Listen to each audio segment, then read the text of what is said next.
I'm Aaron from PhoneDog.com, and the hot dogfight continues. It's part 2 of the battle between the Samsung Galaxy S3 and the HTC EVO 4G LTE. Let's take a look.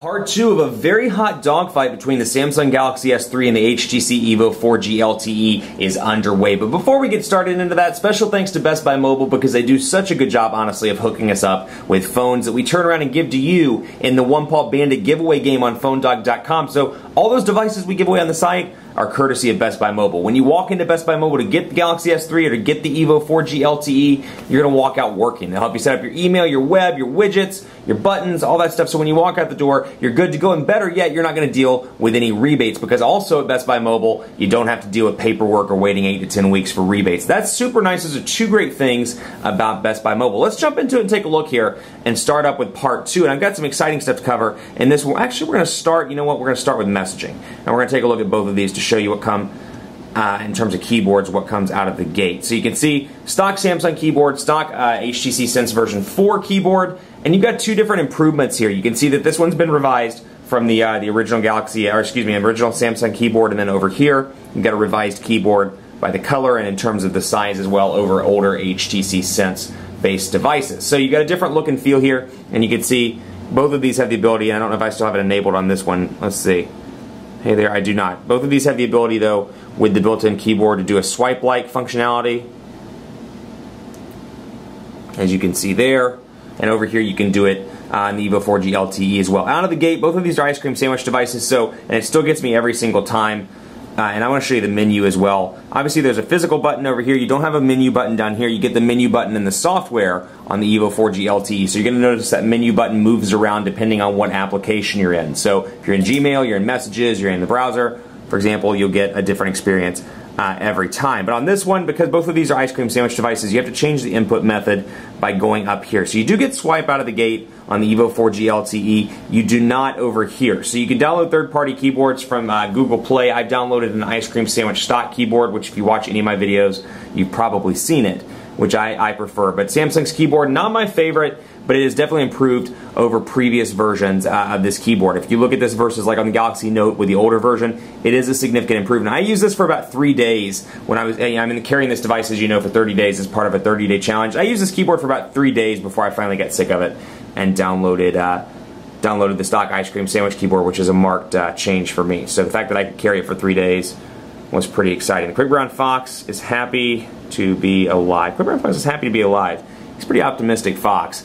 But you can see here, 4.7-inch display, slightly larger over here, 4.8-inch display, but kind of negligible when it comes to screen real estate, honestly. You're going to be happy with either one of these devices. And if you're migrating up from a BlackBerry or something with a physical keyboard, you should have no problem with either one of these units. Let's take a look at Quadrant Standard because it's very important. You know, both of these devices are hot. They pack the same processor. This one has a little bit more RAM.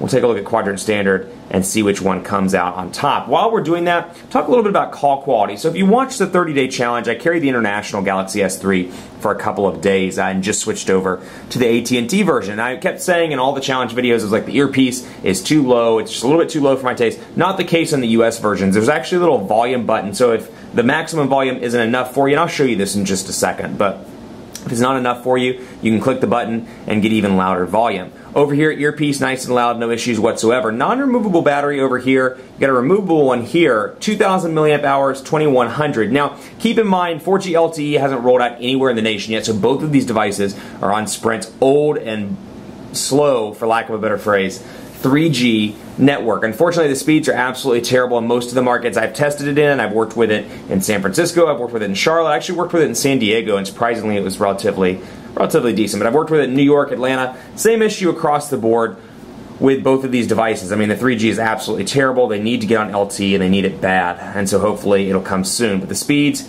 if you're in the 3G market and you're in a market that's not slated to get 4G anytime soon, you may want to take a look at one of the other WiMAX devices if you have a WiMAX-enabled device in the house. That's something to keep in mind, like an Epic 4G Touch. It's a little bit cheaper, and you can take advantage of faster speeds. Take a look, though, seriously at the speed test numbers because their 3G is, unfortunately, that bad right now. So keep that in mind. But other than that, great devices, and hopefully their 4G LTE, if early tests are any indication, it's been pretty decent. So you got 5,041 over here on the HTC EVO 4G LTE. 5041, let's see if this one can pull it out We'll see what it makes on the quadrant standard test. Battery life, back to that though, I get about 11 to 13 hours on LTE. With this one, I've gotten about 15, 14 to 15, about the same over here. Slight edge to the Galaxy S3. It does have a little bit of a larger battery, and despite having a slightly larger display, I have had good results on the Galaxy S3. So we're going to send these benchmark results, see which one comes in at top. 4,842 over here,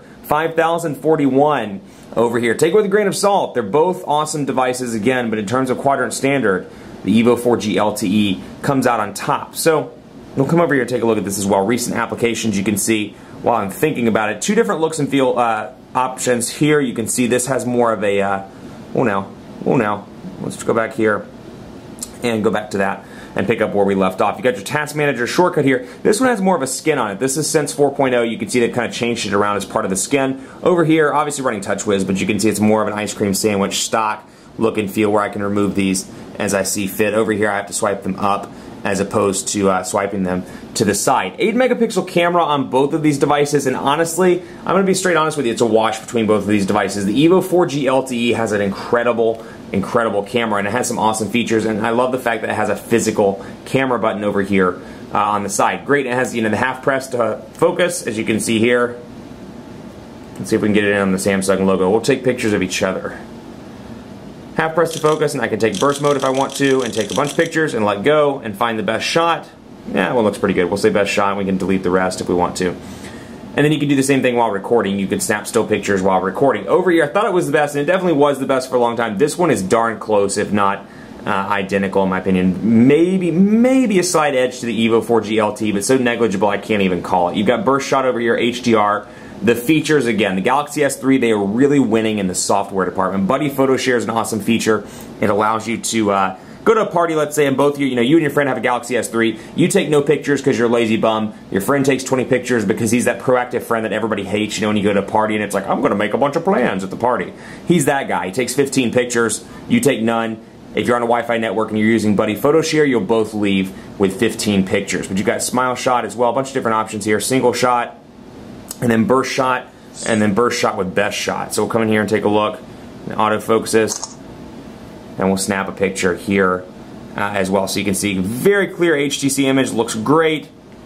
And both of these, honestly, in the camera department are going to be fantastic. Front-facing cameras as well, so you can video call and do some nifty little things like that. Let's take a look at the web browser here, and last but not least, we'll look at speed tests. And these are going to take quite some time to load. We'll load up phonedog.com on both of these devices. A couple of minutes later, and you can really see how slow their 3G is right now. Pinch to zoom, really responsive on the Galaxy S3. Very responsive over here as well. No lag on either of these devices. And you can see by scrolling up at the top here, I can go to menu on this phone and can see all kinds of different stuff. View desktop site, enable flash player, share page, and do more over here. Over here, kind of same thing. I've got my little window set up here where I can see I've got two windows open. I can scroll back and forth between those, and then I can go over here to phonedog.com, and then I can go to the stop button, and then I have my typical shortcuts over here, although you'll notice menu button down here. It just seems a little bit more natural if you're migrating from an older Android device because you've got a physical menu button on the Galaxy S3. But shortcuts like desktop view, save for offline reading, brightness and colors, and more. So on that note, let's take a look at speed test and look at Sprint's network and see how those are the performance factors here. Let's load up, make sure we're on the same servers, not set. Come on, let's get some GPS running in this hizzy. Let's do this. Speedtest.net, begin test. Okay, we're on McMinnville, let's see. See if we can change it to, let's do Shelby.